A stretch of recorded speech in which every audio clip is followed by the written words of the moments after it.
Bonjour, je vais parler aujourd'hui du Covid-19 au Maghreb. Quelle est la situation dans les trois pays du Maghreb qui nous sont les plus proches? Algérie, Maroc, Tunisie, par ordre alphabétique. En Algérie, le premier cas, le début de l'épidémie date du 25 février. Il y a eu 465 décès au début de la semaine, 5000 cas, mais le pays était déjà à l'arrêt sur le plan économique, avec notamment le choc pétrolier. Le budget avait été prévu pour un baril à $60, il est à moins de 30 aujourd'hui. Donc le Covid-19 est venu frapper un pays qui était déjà frappé. Mais bien sûr, le plus important, c'est le confinement et le Irak. C'était la fin des manifestations, mais les autorités en ont aussi profité pour accentuer la répression.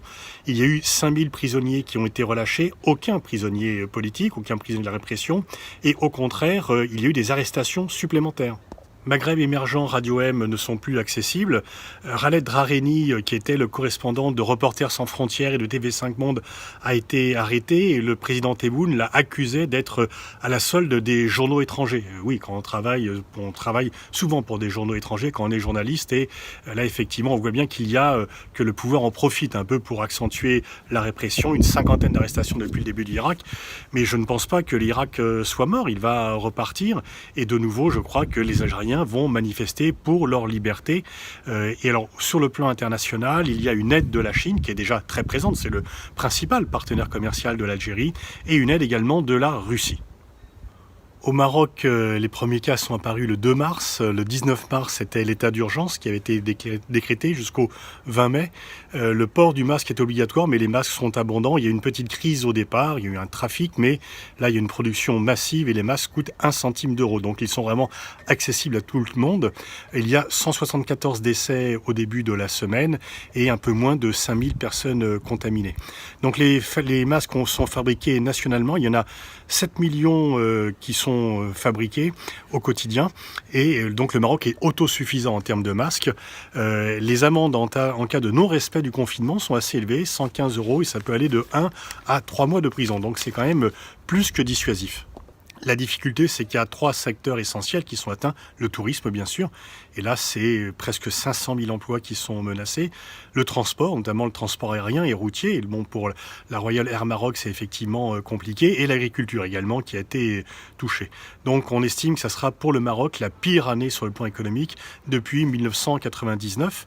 Il y a une aide de l'État pour les différents acteurs économiques équivalent à 3 milliards d'euros. Donc, c'est assez massif. Et globalement, la gestion par les autorités, par l'État, a été jugée satisfaisante. Il y a même des masques qui sont exportés en Europe.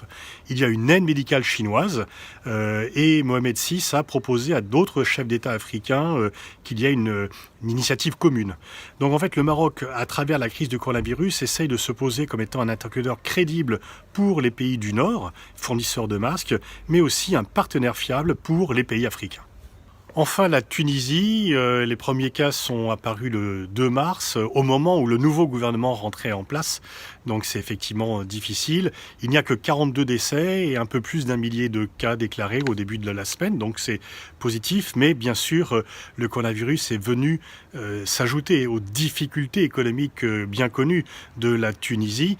Il y a un plan d'aide de l'État, il y a une demande d'aide au FMI, mais effectivement, la situation économique et sociale de la Tunisie était déjà compliquée. Cette jeune démocratie est vraiment en difficulté. Il y a une aide de la Chine. La Chine est présente, bien sûr. Une aide également du Qatar, qui, bien sûr, est présent du fait de la présence du parti Ennahda. Voilà la situation dans les 3 pays du Maghreb. C'est sûr qu'en termes de tourisme, la Tunisie, qui commence à redémarrer, va être frappé de plein fouet, c'est extrêmement problématique. Le Maroc aussi, et l'Algérie, elle, est frappée bien sûr par la baisse du prix du pétrole. Donc crise économique, crise sociale, mais pour l'instant la crise sanitaire, elle est maintenue, elle est contenue.